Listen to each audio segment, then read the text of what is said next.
उत्तर प्रदेश की राजधानी लखनऊ में कोचिंग सेंटर की घटना को लेकर पूरे प्रदेश में एक तरह से शोक की लहर है और सभी लोग कोचिंग सेंटरों की सुरक्षा पर सवाल भी उठा रहे हैं।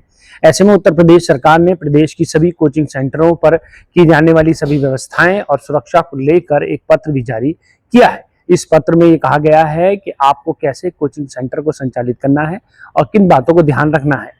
लगभग 16 बिंदुओं को दर्शाया गया है। इन 16 बिंदुओं के अनुसार यदि कोचिंग सेंटर में ये कमियां पाई गई तो उसके खिलाफ कार्रवाई भी की जाएगी। 16 वर्ष के कम उम्र के बच्चों का कोचिंग सेंटर में किसी प्रकार का कोई एडमिशन नहीं लिया जाएगा। साथ ही विद्युत और अग्निशमन विभाग की जितने भी गाइडलाइन है उनको भी पूरा करने के दिशा निर्देश भी दिए गए हैं। यदि 16 बिंदुओं में कहीं भी कमी पाई गई तो उनके खिलाफ जुर्माना वसूल किया जाएगा। जुर्माना 25,000 से लेकर 1 लाख तक वसूल किया जाएगा। मुरादाबाद की जिला विद्यालय निरीक्षक ऋतु तोमर का ये कहना है कि कोचिंग सेंटरों को लेकर दिशा निर्देश दिए गए हैं। कहीं भी लापरवाही देखी जाएगी तो वहां सख्त से सख्त कार्रवाई भी की जाएगी। उत्तर प्रदेश की राजधानी लखनऊ में कोचिंग सेंटर से जुड़ी घटना के बाद शासन और प्रशासन ने प्रदेश भर में कोचिंग संस्थानों की सुरक्षा एवं संचालन व्यवस्था को लेकर सख्ती बढ़ा दी है। इसी क्रम में मुरादाबाद जिला विद्यालय निरीक्षक कार्यालय द्वारा कोचिंग सेंटरों के लिए विस्तृत गाइडलाइन जारी की गई है। नई व्यवस्था के तहत सभी कोचिंग संस्थानों को कोचिंग सेंटर रेगुलेशन 2024 के अंतर्गत निर्धारित 16 बिंदुओं का अनिवार्य रूप से पालन करना होगा। जारी निर्देशों के अनुसार 16 वर्ष से कम आयु के विद्यार्थियों का कोचिंग संस्थानों में प्रवेश नहीं किया जाएगा।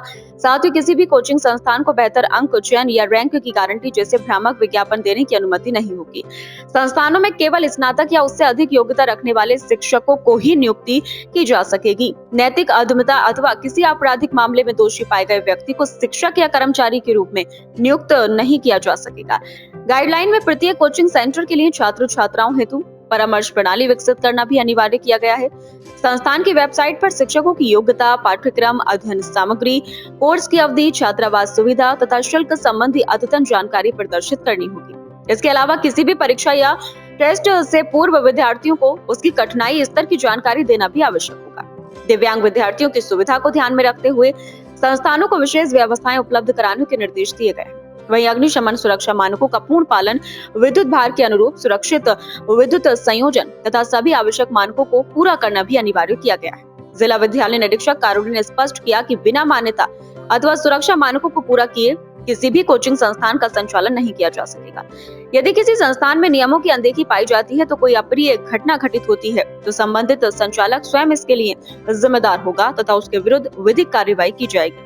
जिला विद्यालय निरीक्षक ऋतु तोमर ने बताया कि गाइडलाइन का उल्लंघन करने वाले संस्थानों के विरुद्ध कठोर कार्रवाई की जाएगी। पहली बार नियमों के उल्लंघन पर 25,000 रूपए का जुर्माना लगाया जाएगा, जबकि गंभीर अथवा बार उल्लंघन की स्थिति में जुर्माने की राशि 1 लाख रूपए तक हो सकती है। इसके अतिरिक्त संबंधित कोचिंग संस्थान का पंजीकरण भी निरस्त किया जा सकेगा।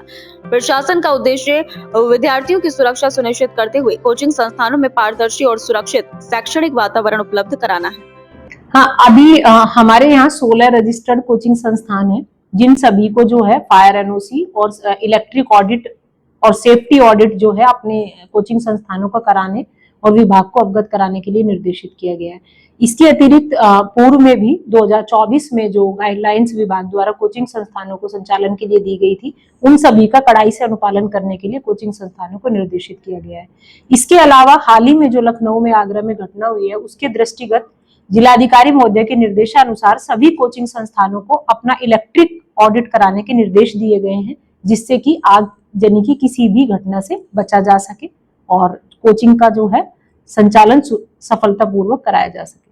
तो मैडम आदेश भी अवहेलना करेगा उनके खिलाफ जो है प्रथम दृष्टया 25,000 का जो पहले नोटिस निर्गत करते हुए 25,000 का जुर्माना लगाने का प्रावधान उसमें किया गया है।